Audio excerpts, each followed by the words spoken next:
Bonjour à tous, bienvenue sur la chaîne de Biochimie Facile. Aujourd'hui, on se retrouve pour une nouvelle vidéo qui sera consacrée à la suite du cours sur les glucides. Dans cette vidéo, nous allons voir plus en détail les oligosaccharides. À la fin de cette vidéo, vous connaîtrez les principaux disaccharides, vous saurez nommer les oligosaccharides ramifiés et vous saurez quelles sont les techniques biochimiques utilisées pour les analyser. Avant de commencer, je vous invite à vous abonner à la chaîne et activer la cloche de notification. Les oligosaccharides sont définis comme des molécules composées de 2 à quelques dizaines de monosaccharides reliés entre eux par une liaison covalente appelée la liaison euglycosidique. Nous allons tout d'abord voir en détail la liaison euglycosidique, ensuite nous étudierons les différents disaccharides à connaître, nous aborderons la diversité des oligosaccharides et les méthodes pour les analyser et on finira par un exercice corrigé. La liaison euglycosidique est formée par condensation, c'est-à-dire par libération d'une molécule d'eau. Il y a alors formation d'un acétal entre les deux oses dont au moins un implique son groupement hémiacétal ou hémicétal, c'est-à-dire que la liaison se fait via son groupement OH qui est lié au carbone anomérique. Un oside est alors un résidu dont le carbone anomérique est pris dans une liaison glycosidique. On peut regarder cet exemple d'un disaccharide qui est composé du bêta-D-galactopyranose et du D-glucopyranose. On voit que le galactopyranose implique son groupement hémiacétal dans la liaison euglycosidique, alors que le glucopyranose a son groupement hémiacétal libre. Ainsi, le galactopyranose sera un oside et le glucopyranose sera un ose avec le groupement OH qui est libre.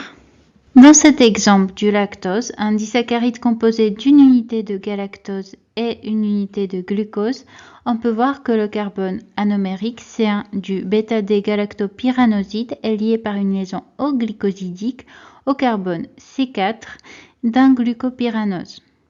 D'ailleurs, on remarque que le glucopyranose a un groupement OH lié au carbone anomérique qui est libre. Il peut donc adopter soit une configuration alpha ou une configuration bêta et il a également un pouvoir réducteur.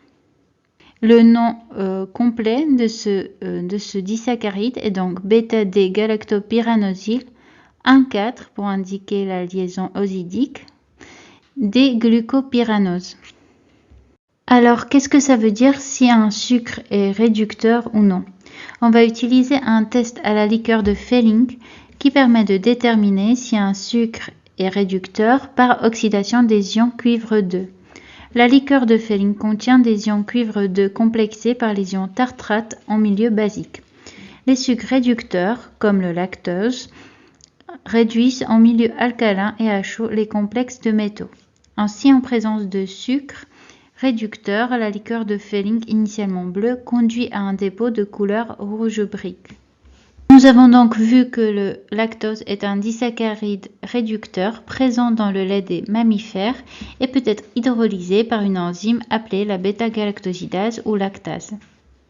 Un autre disaccharide à connaître est le saccharose. Dans ce cas, il s'agit d'un sucre non réducteur car le carbone 2 anomérique du bêta-D-fructofuranoside est lié par une liaison euglycosidique au carbone 1 anomérique d'un alpha-D-glucopyranoside.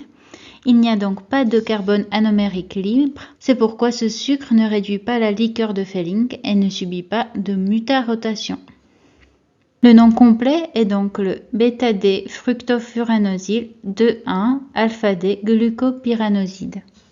Rapidement, on va citer quelques caractéristiques du saccharose. Le saccharose est le sucre de table, extrait de la betterave et de la canne à sucre. Comme nous l'avons déjà mentionné, il n'y a pas de carbone anomérique libre. Ce sucre est très soluble dans l'eau. Il est hydrolysé par les enzymes appelées invertases, qui sont des glycosyl hydrolases. Il s'agit en fait d'un mélange de l'alpha-glucosidase et de bêta-fructosidase. Et le mélange constitue l'enzyme appelée l'invertase. L'hydrolyse du saccharose conduit à un changement de signe de l'activité optique de la solution. Un autre disaccharide à connaître est le maltose. Il s'agit d'un disaccharide composé de 2 unités de glucopyranose. Le carbone 1 de l'alpha-glucopyranoside est lié par une liaison O-glycosidique au C4 d'un déglucopyranose. Le glucopyranose a son carbone anomérique libre. Il s'agit donc d'un disaccharide réducteur.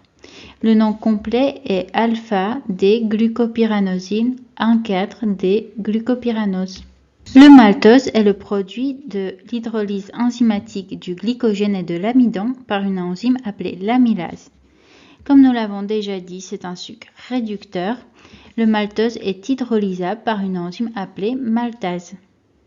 Le tréhalose est un disaccharide constitué de 2 unités de glucopyranose et est hydrolysé par la tréhalase.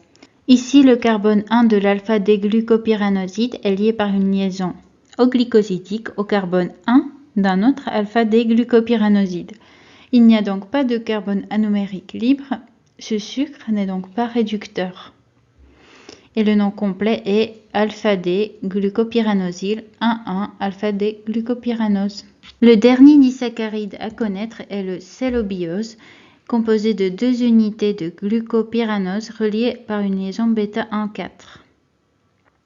Le carbone anomérique dans des 2 glucopyranoses est libre. Il s'agit donc d'un sucre réducteur.